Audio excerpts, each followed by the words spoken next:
We're gonna cover the top 4 body weight strength exercises, and we're gonna start right now.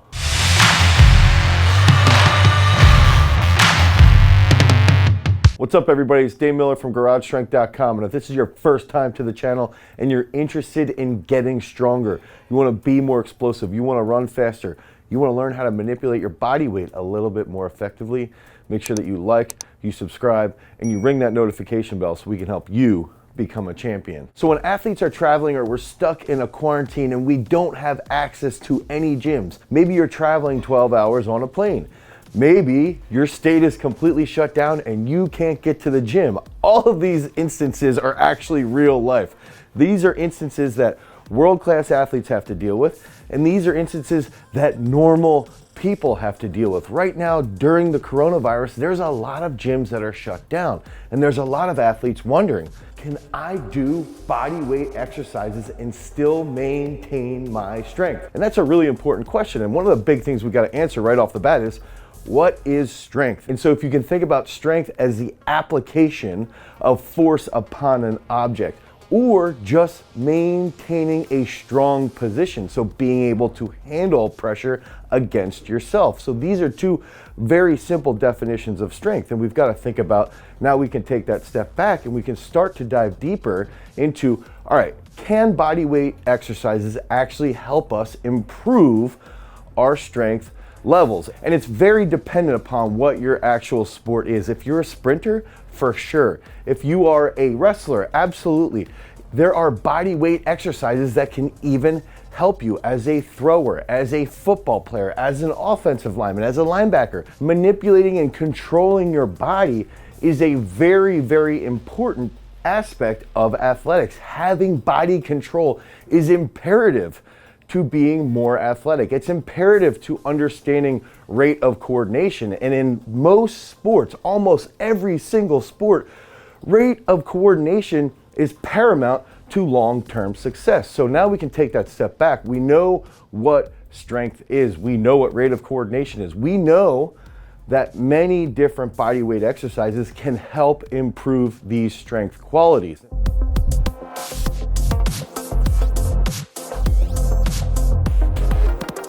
So coming in at that number 4 spot, we've got prisoner squats. And so if we can think about athletes that tend to have really tight ankles or really tight thoracic spine, now we get them in the position where they put their hands behind their head, and the whole goal as we're coaching them is to try to get these athletes to keep their chest a little bit more vertical. We want them to feel a position that they're gonna feel when they're doing a high bar back squat. And one of the best qualities behind the prisoner squats is it's simple. You can do this absolutely anywhere. When I was traveling around the world in 2019, I didn't have much access to any weight rooms. I was stuck in a hotel in Tokyo, Japan. And one of the things I was doing was every single day I was trying to get at least 200 prisoner squats in. And one of the cool aspects that I figured out was that my thoracic spine started to open up a little bit more. My groove in my squat was actually starting to improve. And along with that, because I was able to get 200, 250 reps in a day, my strength endurance was also improving. And one of the cool things that you can do with an exercise like prisoner squats is now you can also, along with getting a whole bunch of volume in, you can change your tempo. You can go slow eccentrics and then up fast. You can do a squat and jump with your hands still over your head. So now you're taking one simple exercise and you're making it 3 or 4 variables, and all of those different variables can contribute tremendously to long-term strength gain. So I recommend prisoner squats, 5 sets of 25, 6 sets of 30, things like this that can really get your quads pumped, but also adding in double bounces at the bottom to help with your ankle mobility, little hops at the top, and you're gonna see your leg strength actually increase, and your groove and your positioning in your squat technique will improve long term.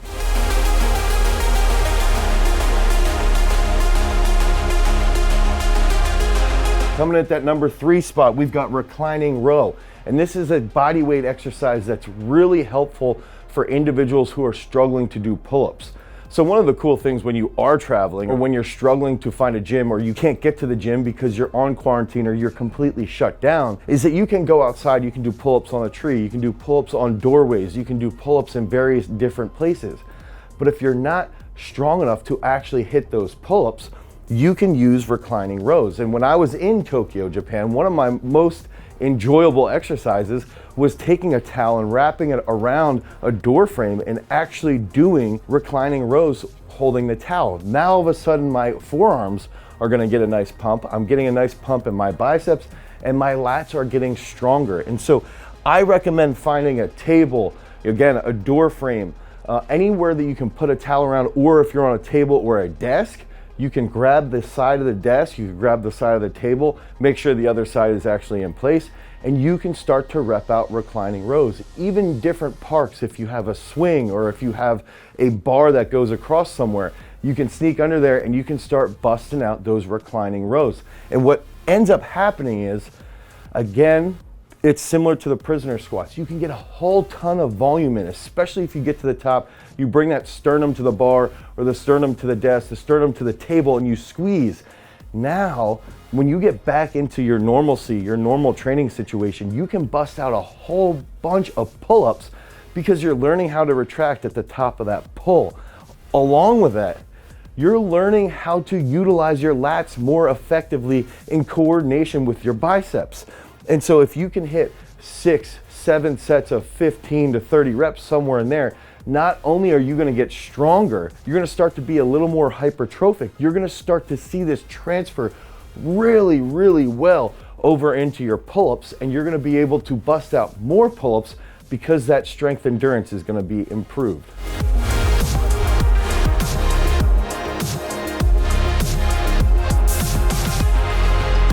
Coming at that number 2 spot, we've got walking lunges. And so this is an excellent unilateral exercise. And so when we take that step back and we're asking ourselves this question, hey, I'm an athlete, I'm a football player, I'm a running back, I'm a sprinter, I'm a soccer player, I'm a lacrosse player. Can I actually get stronger with bodyweight exercises? And the answer is yes, because now we're starting to work with unilateral work, okay? And if we could get outside and you sit there and you're in your house, you just gotta walk back and forth down the hallway, whatever it is. Now, you do 100 walking lunges on each leg every other day, you will be extremely mobile throughout your hips, your hamstrings, your butt, everything is gonna get targeted really, really well. And you can really start to play around with that tempo. You can start to do drop lunges into that walking lunge. So you can hit a position and lower nice and slow and controlled and feel a little bit more explosive as well. You can even do drop lunge and drive back up as a variation of the walking lunge. So now we can also take a walking lunge and let's say we do 5 sets of 10 on each leg. We rest about 1.5 minutes and we add in that variable. That next variable is the jump lunge. And now we're hitting jump lunges for sets of 4 or 5 on each leg after we hit those walking lunges. And again, this is about being creative. If you can take every single exercise here, and now each exercise has 3 or 4 variables, and now we just made a workout of 3 different exercises, but there's actually 9 to 12 other exercises that you can pull out of each movement. And so walking lunges is my favorite unilateral accessory exercise. It's one of those movements that is absolutely paramount to long-term success, and it's gonna help your posterior chain, it's gonna help your mobility, it's gonna help your quads even get a nice pump.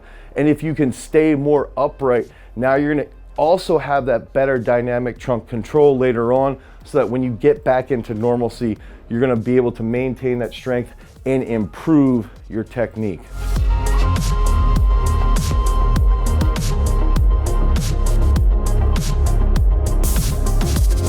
So it's hard to get creative with these movements. It's hard to be able to put together an entire program because we're not used to just doing bodyweight exercises. And that's exactly why we put together the Valkyrie program, the Berserker program. These are programs that we've designed specifically to increase speed, to increase strength while we're on quarantine, while we're traveling, while we're going away from our gyms, whatever it is that we're doing. We put these programs together. They're 8-week programs. You can click on the link down below in our description. You can head over to garagestrength.com and you can pick up your Berserker, your Valkyrie program, whatever it is that you want to help with your strength goals. So coming in at that number 1 exercise, we got the upper body, and we're gonna come out with that push-ups and dips. So I know we're putting 2 movements together here, but we can take a step back and we can start to think about, all right, if you can't hit dips, we start with push-ups. Or if you can't hit dips, but you can do explosive push-ups, let's hit some explosive push-ups. You can't do explosive push-ups, let's hit just general push-ups. And one of the biggest aspects that I've seen personally, I've seen this with athletes coming through Garage Strength over the last decade. We've gotten multiple high school football players to bench press well over 350, well over 400 pounds, right? These are absurd numbers. And what we've done is, hey, if you can't bench press 300 pounds, I want you to do 10 sets of 5 clap push-ups, explosive push-ups, right? Every single night. These are movements that just blow up the bench press. Now, if you can't bench press 250 pounds, instead of doing the clap push-ups, let's do 5 sets of 10 normal push-ups. So those normal push-ups are gonna get you over that 250, 275 mark. Now we start throwing in a whole bunch of volume with explosive push-ups. That's gonna get you over the 300, 340 pound mark. Then we start throwing in dips, and you start to hammer these together. You can do chair dips. You can put 2 chairs together and you can feel your abs and tuck your knees up and start repping out dips on chairs. You can find any random place throughout a park, throughout the backyard, in the city, wherever it is that you're located, and you can start busting out dips. You can start busting out explosive push-ups. You can put your feet up on the chair to do some more clap push-ups. Now all of a sudden, again, we're taking 2 movements and we're making 8, 9, 10 variables. Heck, even with the clap push-ups, you could pause in the catch, hold for 3 seconds. Now you're adding in that isometric and then you're exploding back up. So get creative with these movements and understand that if your bench isn't at 250, 300 pounds, normal push-ups, explosive push-ups, you're gonna come back to the gym and you're gonna have a bigger bench press because of what you're doing with these body weight exercises. So it's important to understand. Don't get frustrated. Know that you can get stronger with body weight exercises, especially if they're programmed properly. You can come back to the gym and be a better version of yourself, and that in turn is gonna make you a better athlete. So if you want help with this, click on the link down below, head over to garagestrength.com, and you can pick up any body weight program that's gonna help you get stronger, more explosive, and run faster. If you want more information and more videos about body weight strength training, you can click on this card right here. Until next time, guys, peace.